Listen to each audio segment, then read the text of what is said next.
আপনারা জানেন যে 22 তারিখ সাবেক সিইসি নুরুল হুদা ওনার বিরুদ্ধে একটি শেরেবাংলা নগর থানায় একটি মামলা রুজু হয়। যে মামলার উনি এজাহারভুক্ত আসামি।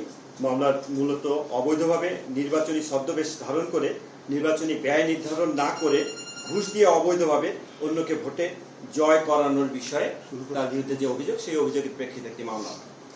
তা আজকে এই 7টা থেকে 7:30টার দিকে উত্তরা 5 নম্বর সেক্টরের এখানে স্থানীয় জনগণ তাকে হেফাজতে নিয়ে উত্তরা পশ্চিম থানাকে যখন ইনফর্ম করার পর উত্তরা পশ্চিম থানা পুলিশ সেখানে যায়, গিয়ে তাকে নিয়ে আসে। তৎপরবর্তী সে এখন বর্তমানে ডিবি হেফাজতে আছে এবং পরবর্তী বিষয়গুলো প্রক্রিয়াধীন আছে। আচ্ছা, সে কোথায় ছিল এবং কারা, যে সাধারণ জনগণের, স্থানীয় জনগণের বলছেন তারা কারা এবং সে কোথায় ছিল? এটা কি তার বাসা ছিল?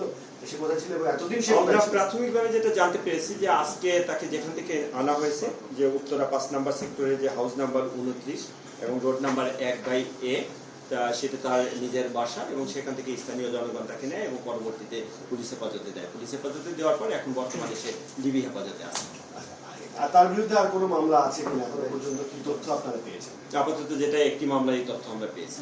যে মামলাটি রুজু হয়েছে সে মামলাটির যে বিষয়বস্তু, সে বিষয়বস্তুর ভিতরে যেটা আছে সেটা যে অবৈধভাবে নির্বাচনী ছদ্মবেশ ধারণ করে নির্বাচনী ব্যয় নির্ধারণ না করে ঘুষ দিয়ে অবৈধভাবে অন্য কাউকে নির্বাচনে জয় করানোর বিষয়ে যে অভিযোগ, সেই অভিযোগের প্রেক্ষিতে তার বিরুদ্ধে একটি মামলা রুজু হয় শেরেবাংলা নগর থানায়।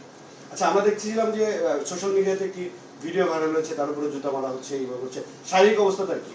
শারীরিক অবস্থা ভালো। আমাদের এখানে আসার পর আমরা যেটা করি যে প্রাথমিক অবস্থায় আমাদের এমআই থাকে, এমআই কে দিয়ে আমরা যে প্রাথমিক যে চেক আপগুলো, অর্থাৎ তার প্রেশার, তার পালস, বিভিন্ন কিছু করি।